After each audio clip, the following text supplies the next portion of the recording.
जब गाड़ी का वक्त करीब आया तो नेक दिलबुरे सिख ने बुकिंग वाली खिड़की के पास जाकर अमृतसर से मीरठ तक के 2 टिकट खरीदे और नसरीन को साथ लेकर प्लेटफॉर्म पर आ गया। प्लेटफॉर्म पर पहले से काफी मुसाफिर गाड़ी का इंतजार कर रहे थे।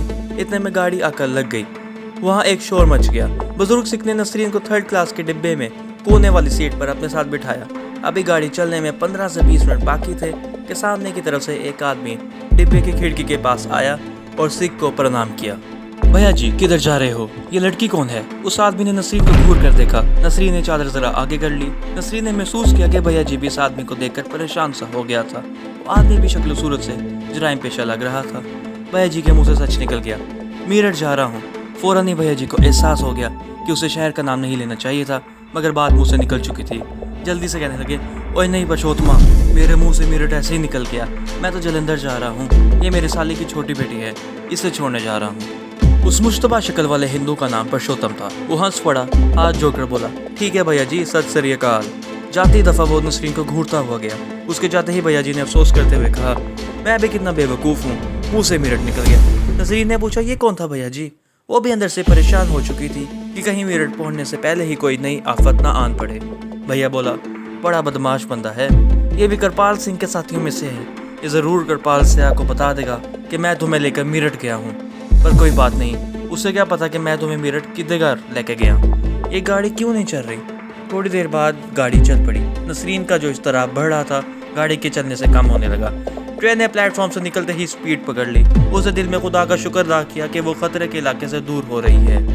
जिस वक्त नसरीन बुजुर्ग सिख के साथ रेल के डब्बे में बैठी मीरठ की तरफ जा रही थी, उस वक्त सुल्तान अमृतसर की मस्जिद के हुजरे में कश्मीरी इमाम मस्जिद मौलवी सदरुद्दीन के पास बैठा स्मगलर करपाल सिंह और कालिदास के ठिकानों का पता चलाने के बारे में गुफ्तगू कर रहा था।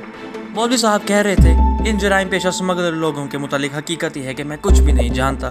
हाँ, एक आदमी इस बारे में तुम्हारी रहनुमाई कर सकता है और वो है आहजो। आहजो कौन है? एक आदमी, उसने भी हमारा नाम बहुत बदनाम किया है। हमारी बरादरी का कोई आदमी उससे नहीं मिलता। स्टेशन के पीछे उसका छोटा सा होटल है। कहते हैं वहाँ बॉर्डर पर स्मगलिंग करने वालों को आना जाना लगा रहता है। वो यहाँ की पुलिस से भी मिला हुआ है। बड़ा लालची मगर चालाक आदमी है। एक सेकंड खामोश रहने के बाद मौलवी साहब ने कहा, उसका एक भाई है, वो बहुत शरीफ आदमी है, कभी कभी मस्जिद में नमाज पढ़ने आ जाता है। मैं उसे बुलाता हूँ, वो आज उसे करपाल सिंह के अड्डे का पता चला सकता है। मैं खुद उसके भाई के साथ ना चला जाऊँ? सुल्तान ने कहा तो मौलवी साहब ने अपने होठों के आगे शहादत की उंगली रखते हुए कहा, ये गलती कभी ना करना। तुम पाकिस्तान में नहीं हो, ये हमारे और तुम्हारे दुश्मनों का मुल्क है। और फिर आज जो पुलिस का आदमी भी है, उसको जरा सी भी भनक पड़ गई कि तुम बगैर वीज़े पासपोर्ट के यहाँ आए हो, तो पुलिस वालों पर अपना एतमाद जमाने की खातिर फ़ौरन पुलिस को खबर कर देगा और वो तुम्हारा जो इंजाम करेगा तुम्हें उसका अंदाज़ा तक नहीं है। मैं खुद आहजो के भाई रसल भट्ट से बात करता हूँ। तुम ऊपर वाले कमरे में चले जाओ। रसल भट्ट की दुकान यहाँ करीब ही है, मैं उसे बुलाता हूँ। सुल्तान हुजरे की ऊपर वाली कोठरी में चला गया। मौलवी साहब ने एक आदमी भेजकर रसल भट्ट को बुलवा लिया। ये एक उधेड़ उम्र सीधा साधा मेहनत कश कश्मीरी था। मौलवी साहब ने उसे एतमाद में लेते हुए असल हकीकत खोल कर बयान कर दी और आखिर में उससे कहा कि वो किसी तरीके से आहजो के जरिए करपाल सिंह या कालिदास के खुफिया ठिकाने का पता चलाए, क्योंकि उन्होंने पाकिस्तानी मुसलमान लड़की नसरीन को वहीं रखा होगा। रसल भट्ट पर इन वाक़यात का बड़ा असर हुआ। वो बड़ा मुजाहिद कर मुसलमान कश्मीरी था और पाकिस्तान से बेपनाह मोहब्बत करता था। कहने लगा, मौलवी साहब आप फिक्र ना करें, मैं अभी जाकर आहजो से बात करता हूँ, मगर खुदा के लिए इससे ज़रा सा भी भिनक नहीं होना चाहिए कि मेरे हुजरे में एक पाकिस्तानी मुसलमान ठहरा हुआ है और मैंने भेजा है। रसल भट्ट ने बड़े एतमाद के साथ जवाब दिया, मौलवी जी मैं इतना अहमक भी नहीं हूँ। मैं इस तरीके से बात करूँगा कि आहद को अगर उन काफिरों के ठिकाने का इल्म हुआ तो वो मुझे फ़ौरन बता देगा। इस वक्त वो होटल पर ही होगा। मैं जाता हूँ। रसल भट्ट चला गया। मौलवी साहब खुद ऊपर वाली कोठरी में गए और सुल्तान को सारी बात बता दी। सुल्तान सांस भरकर खामोश हो गया। फिक्र करने की कोई बात नहीं बेटा, रसल भट्ट पर पूरा यकीन है, बट पूरा पता चला कर ही आएगा। अब सवाल ये पैदा होता है कि तुम्हें कहाँ रखा जाए। अब तक तो बाजार में तुम्हारे बारे में किसी को मालूम नहीं है, मगर मस्जिद में लोग आते जाते रहते हैं। उनमें कभी कभी CID के आदमी भी मुसलमान बनकर आ जाते हैं। मलीर कुंगे से भर्ती किए हुए कुछ मुसलमान भी यहाँ की खुफिया पुलिस में हैं। वो भी नमाज पढ़ने के लिए यहाँ आते जाते रहते हैं। मुझसे बड़ी प्यार मोहब्बत वाली बातें करते हैं, मगर असल में वो माहौल का जायजा लेने आते हुए हैं। सुल्तान ने माजरत पेश करते हुए कहा, मुझे बड़ा अफसोस है कि मेरी वजह से आपको खामखा परेशानियों का सामना करना पड़ रहा है। मौलवी साहब कहने लगे, भाई मैं जो कुछ भी कर रहा हूँ उसे अपना फ़र्ज समझ कर रहा हूँ। पाकिस्तान पर तो हमारी जान भी कुर्बान, तुम बेफिक्र हो। मैं रसल बट के यहाँ तुम्हारे ठहरने का बंदोबस्त कर दूंगा। वो तो पाकिस्तान का फ़िदाई है, इसका मकान भी शहर से बाहर है, अकेला रहता है। तुम उसके अजीज़ बनकर वहाँ रहोगे, सब ठीक हो जाएगा। अब एक बात का ख्याल रखना, जब तक रात ना हो जाए उस कोठरी में ही रहना।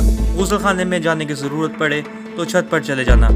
छत की मुंडियाँ काफ़ी ऊंची हैं, तुम्हें कोई नहीं देख सकेगा। जो ही रसल बट आया मैं उसे लेकर खुद तुम्हारे पास आ जाऊंगा। सुल्तान मस्जिद की ड्योरी के ऊपर वाली छोटी सी कोठरी में बंद हो गया। उसे बार बार नसरीन का ख्याल आ रहा था कि खुदा जाने वो कहाँ होगी, किस हाल में होगी, जिंदा भी होगी या नहीं। कोई 1 घंटे बाद मौलवी साहब कोठरी में आए। रसल बट उनके हमरा था। दोनों फर्श पर बैठ गए।